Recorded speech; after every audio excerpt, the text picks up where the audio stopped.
I learned from doing that how to help other people become bestsellers as well. And but just lastly, what I like to tell people, because I know your audience is very concerned about finances, that they're here with you for that reason. They're probably wondering, what is the ROI of a book, Phil, right? They're going to think, Right. how much am I going to Yeah. make with that? Unless you're a Grisham or a Malcolm Gladwell or something like that, probably not enough, honestly. And because let's think about it. $20 book, you make 30% in royalties. It's going to take you, 1,000 books to make 6K. Right. However, here's what I tell people. You're not doing it for the book sales. You're doing it for the opportunities that this book generates. Being on a board of directors, how much do you make Right. for that? Bringing in clients, new clients, how much do you make for that? So you can see how this, the 6K in book sales pales to what you can make by opening up other doors of opportunities. And that's why all Yep. that social media and all that marketing is so important once you get your book done. The book is basically like a key, and it unlocks doors, right, and opportunities.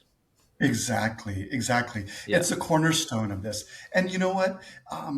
Speaking of storytelling, everyone likes the hero's journey, but the hero Right. is in the story always finds his Yoda, or his Gandalf, or his, Mm. whatever, I forget and even in Harry Potter, it's like the big doctor there.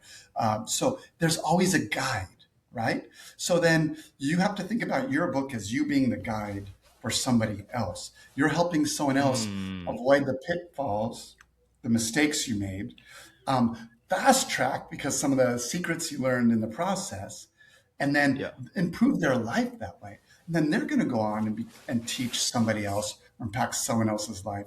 So what my business is called Legacy Thought Leadership, because I like to differentiate myself from the typical influencer who's concerned about vanity statistics, likes and product placements and all that, or the typical thought leader who goes to a hotel ballroom and speaks at the audience, opens up his PowerPoint, speaks at the audience, and that's it.